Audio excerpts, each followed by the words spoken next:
Okay, so I get really, see, I like walking around, sorry. So I get really annoyed when I read the popular press, the agricultural press, etc., and this whole business about food supply insecurity. And, you know, there's huge global concern about sufficient food production, and you get things like this: why do we need to grow more food? Because in 2050 we're going to have 10 billion people to feed.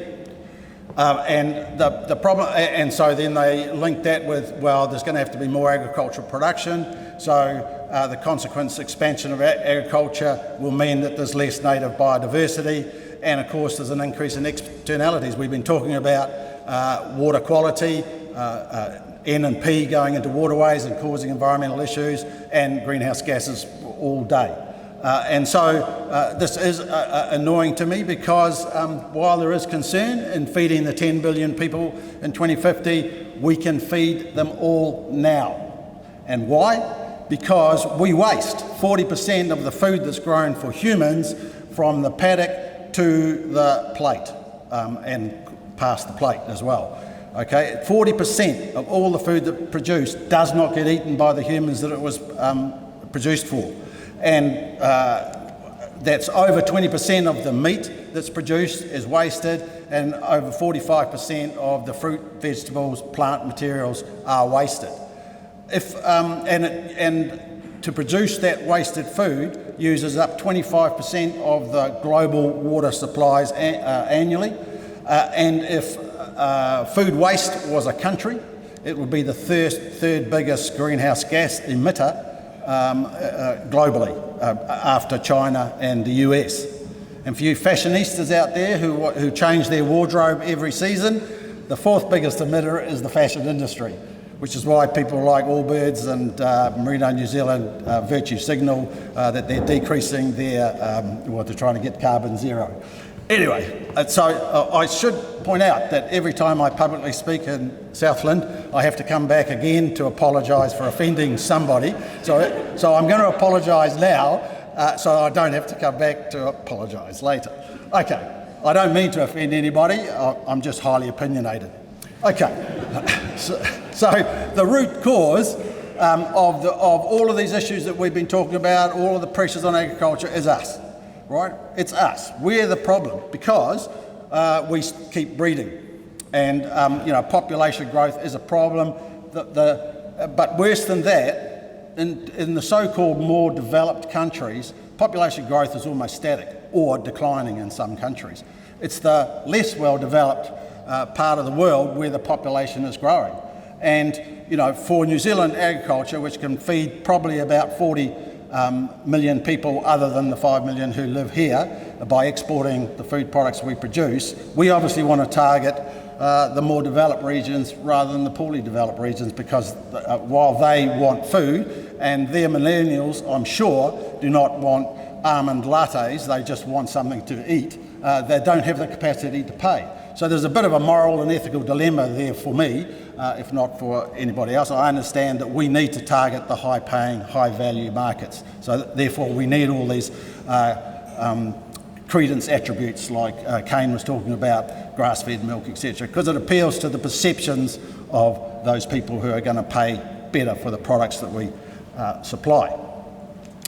Okay, so, we're all grappling with the problem of how do we live sustainably when 80% of all people are predicted to be living in cities by 2050. We have to decarbonise the global economy because of climate change. We still got to keep producing food and processing that food, and we have to address population growth somehow. I have some ideas if you want to talk to me after.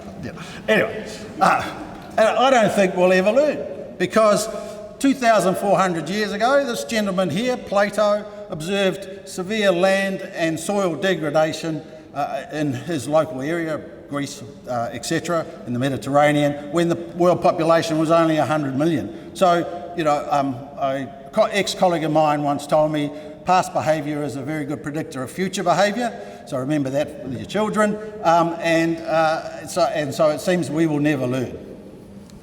Okay. having gone off the reservation, but really to set the context of where I'm going now, and this is the topic they asked me to talk about, well, nutrient use in a future New Zealand agriculture. Obviously, I'm crystal ball gazing here. I would say that this is my opinion, not necessarily the opinion of my employer, and so just bear that in mind. Now, I've got some news for you.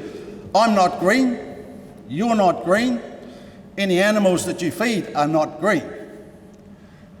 What do I mean by that? We aren't green, we can't photosynthesize. We don't have chlorophyll in our skin cells, one of the magical properties of plants is that they can turn solar energy into food energy, i.e. carbohydrates. That's why we need plants. We can certainly transform that energy once we eat it, but we can't make carbohydrates.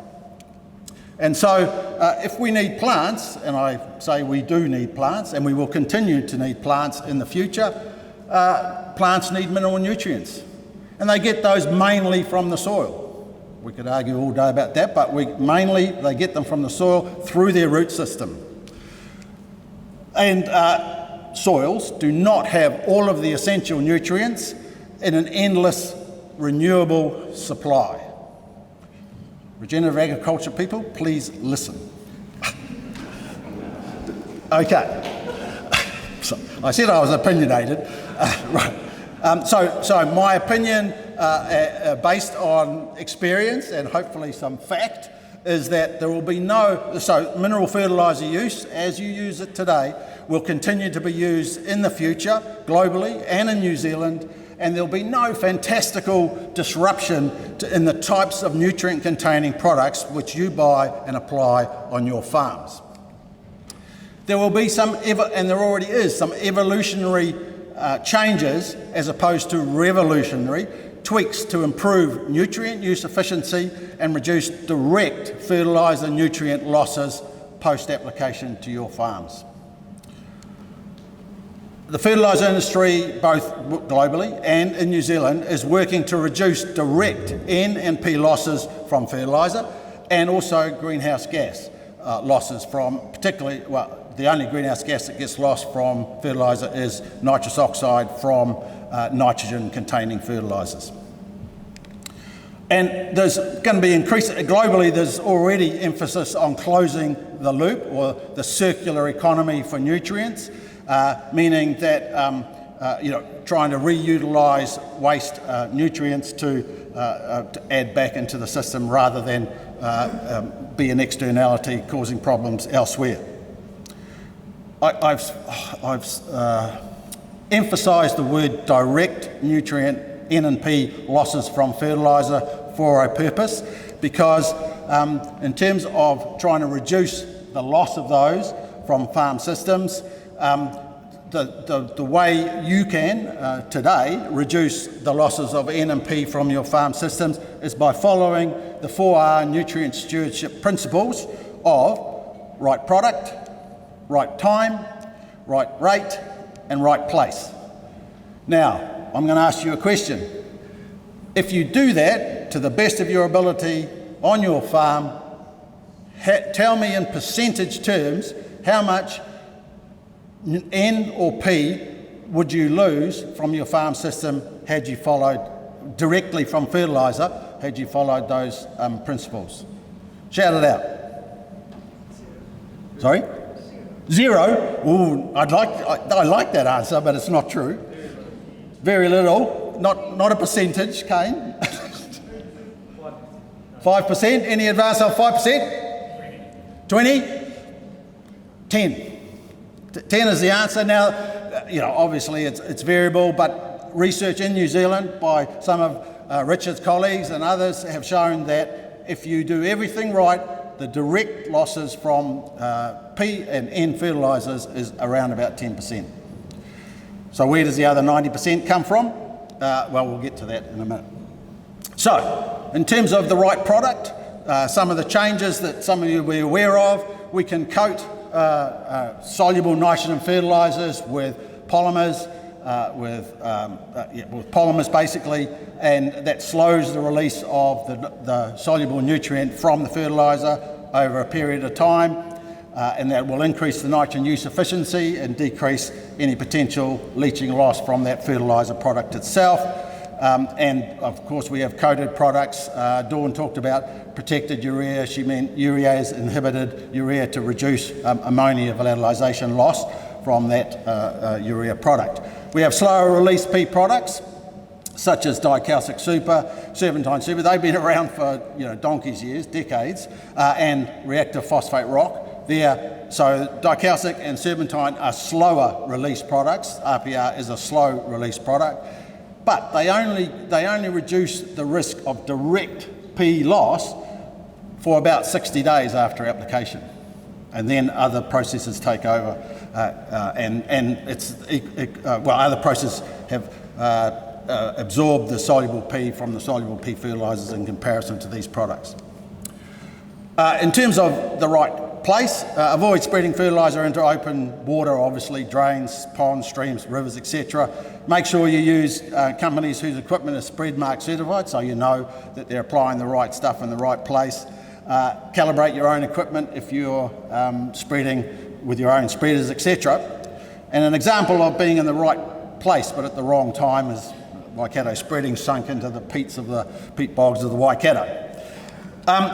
We have the ability to demonstrate proof of placement, confidence that you've put the right rate of the right product applied in the right place. So here's a proof of placement map of obviously ground spread. The red bars are 300 kilograms of super, and the green paddocks was spread with 500 kilograms of super. And on my right hand side is a nitrogen application at 2 different rates.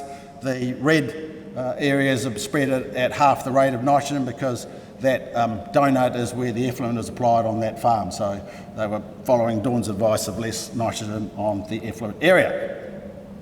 Some exciting stuff that Ravensdown have been working on in association with Massey University is trying to assess soil fertility excuse me, from the air, or remote sensing. So what Richard talked about was remote sensing of another kind, and so I think future agriculture will see more and more remote sensing. I wholly support Richard's comment that we can collect a heck of a lot of data. It's what we do with it and how we interpret it that's the key. So we've spent actually 7 years trying to interpret remote sensing data from an aeroplane. Excuse me. And not only are we trying to assess soil Olsen P, and we've been mostly working on hill country farms, but we hope to get pH and possibly potassium as well. But there's a whole lot of other benefits that we haven't quite got over the line with yet, but the potential is there. So we do produce a digital surface map of your farm, and if you had a 3D printer, we could actually print a construct, a 3D construct of your farm, which you can put in the middle of your dining room table and look at every day to figure out what you're going to do with the exclusion zones and so on and so forth, and plant the streams. We did it for one person, but it kind of came out flat like a pancake, so it wasn't so successful. But never mind. We also can accurately estimate the area of pasture that you actually have. You'd be surprised. We have surprised some farmers pleasantly by actually indicating that they had more pasture than they thought they had. And in one case, we indicated that the farm had less pasture than they thought it had, but they certainly improved their per hectare performance figures, which they compared with their neighbours, so they were quite happy with the bragging rights of that. And also we can determine exclusion zones where you don't want to put fertiliser, etc., and we have the technology now to avoid those exclusion zones with variable rate application aerially as well as excuse me, aerially as well as with ground spread equipment. And we can identify plant species, and I don't mean pasture species at this point, although that's potentially possible. I mean standing trees, etc. And that all this information might be useful to support what Ron was talking about earlier in terms of your farm plans for sheep and beef farms, but also for dairy farms. And it can be used in thinking about land use change and mix, because you will have heard the government saying, well, we think we need to change land use in New Zealand. I have some certain opinions about that, but we'll leave that aside for now. And so all of that information can help maybe identify the least productive areas of your farm, because we can use that remote sensing to predict pasture production based on slope aspect, soil characteristics, fertility, etc. And you can use that to maybe decide areas that you might retire on your farm for carbon farming or for native biodiversity planting.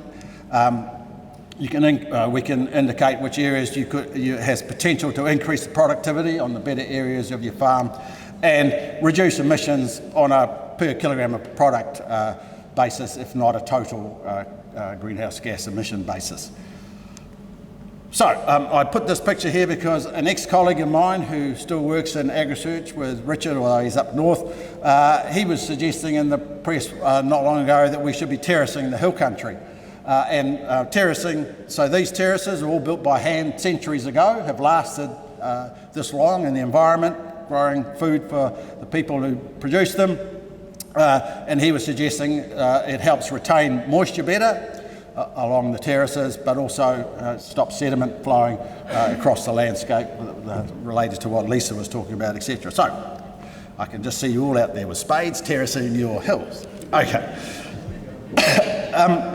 So just back to the remote sensing. So with the existing technology and decision support, using traditional soil sampling across a farm property, blocks which get treated with different rates of fertiliser for various reasons will be defined by paddock boundaries into blocks which are treated with different rates. But with remote sensing, because we're getting data every square metre of your farm, we can build up areas of different rates of fertiliser, and farm fence boundaries are irrelevant. So we can change the rate. As the plane's flying, the rate is automatically changing based on the map that we produce based on the soil fertility assessment. So that's where we're going in the future. We've already done it on some farms. It's not commercially available yet, but it's coming soon. So NMP losses, 90% of the NMP losses, provided you're doing the fertiliser stuff well, are actually not direct fertiliser losses, they're indirect fertiliser losses. They're what Lisa and Richard and everybody else have been talking about today, so that they're either driven by animal urine or dung, or soil disturbance either by machinery or by animals themselves. And that soil sediment, those nutrient constituents of dung and urine, can move either through the soil or across the soil, or both, depending on the physiographic details. See, I was listening to these. Yeah. Okay. So, but this is the exciting part. This is where I get really excited, right? Soil biology, a burgeoning new area of interest. Let me introduce you to your geophyto microbiome. Big bloody word, meaning the bugs in the soil that's associated with the soil, but also with the plants that grow in the soil. Okay, so there's a lot of work now with new techniques, etc., a lot of work to identify who's there, what do they do, and how can we use them to help us produce food, manage our soils better, grow better plants, healthier plants, better animals. There's a parallel in human nutrition and well-being studies. So, you and I, plus or minus, are made up of about 30 trillion cells. Okay, did you know? You did know, right?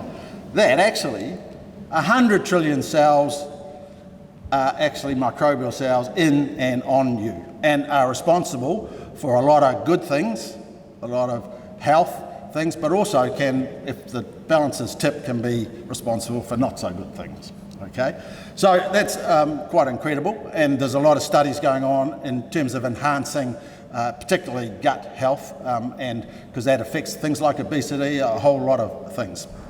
And we're actually about 2.5 kilograms of bugs, so we're just a bag of bugs walking around until we die. Okay. And there's a lot more microbial genes we're carrying around than our own genes on and in our bodies. But we already use biologicals in New Zealand pastoral agriculture. You use them. What am I talking about? Plant growth regulators like gibberellic acid. We use ryegrasses, which have been infected with epichloroid fungi that live in the ryegrass, protect it from insect attack, and so on and so forth. And, of course, let's not forget rhizobia, the association of rhizobia with clovers to fix nitrogen. And I'm just going to divert to legume rhizobia symbiosis for a moment, because there's some really interesting research that's coming out of AgResearch at the moment. So, the legume, to fix atmospheric nitrogen, has to be infected in its root system by rhizobia. White clover rhizobia were introduced to New Zealand in the early 20th century, and the need for inoculation became quite apparent during large-scale pasture development up and down the country, as the country was cleared from bush or whatever was growing there in the first place, in the 1950s especially. And so inoculating your clover seed with rhizobia became a standard practice from about the 1960s onwards. But about early this century, researchers were saying, well, actually, inoculation of clover seed is not now longer required because there's enough rhizobia in the soils to infect clover and allow it to fix nitrogen effectively. Well, some recent research from AgResearch shows that that's not actually quite as evident as it might have been. So this is looks like a weather map, but actually it's the population of rhizobia in specific paddocks. And the red areas are high populations of rhizobia, soil-borne rhizobia, and the blue areas are low areas. So, so that can explain some of the inconsistency of clover presence in pastures throughout New Zealand. Like you heard Dawn say, the clover content of the Southern Hub dairy was quite variable. I bet they didn't inoculate the clovers that they sowed in those pastures because they were relying on the native rhizobia, and so that could be one of the explanations. There'll be a lot of others as well. So, everywhere I talk to farmers, I say, if you're going to plant white clover, make sure you buy inoculated seed or you inoculate the seed yourself. In this study, AgResearch have also selected some rhizobia which are superior to the commercially available strain, which is actually from Tasmania, believe it or not. Shame. But never mind. We've got some super rhizobia now, and hopefully they'll be commercially available soon. Now, that brings you to the question, well, why can't grass fix N? Wouldn't it be brilliant? You wouldn't have to use all that bloody urea that you get blamed for treating too much on, and that would be fantastic. And well, there is some light in the tunnel here, because in sugarcane, which is a grass, tropical, subtropical grass, there is an endophytic microorganism called Gluconoacetobacter diazinotrophicus, or I call it for short. It provides both fixed nitrogen to the, you're standing up, provides both I've still got a wee bit to go, and plant growth regulators. So researchers overseas are now looking at putting it into, and have put it into, other cereals, grasses, etc., to as intracellular colonies to fix it in supply. In the Sierra Mije region of Oaxaca, Mexico, researchers found corn 5 metres high. He's obviously been looking for a long time, that dude. And they also discovered that 30 to 80% of the nitrogen the plants had came not from the soil. Where did it come from? You've seen the aerial roots of maize plants, I'm sure. Over there, there's this mucus around the aerial roots. They contain nitrogen-fixing bacteria, and the farmers have actually, over centuries, selectively bred for that attribute. So the American scientists are working with those farmers.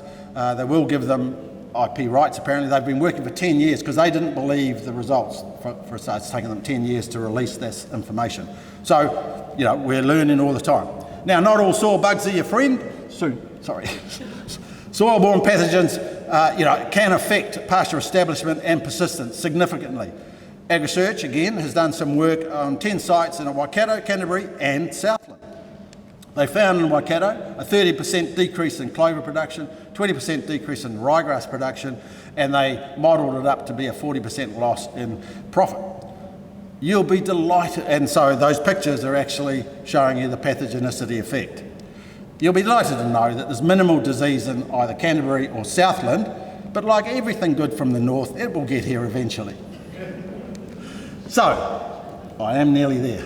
Imagine if we could give you a biological product which would be relatively cheap per hectare, which would provide better germination where the soil pathogenicity is affecting that, which gives you some degree of drought tolerance, not relevant yet in Southland, but give it time, and a better nitrogen use efficiency and lower nitrous oxide losses from the soil, etc., etc.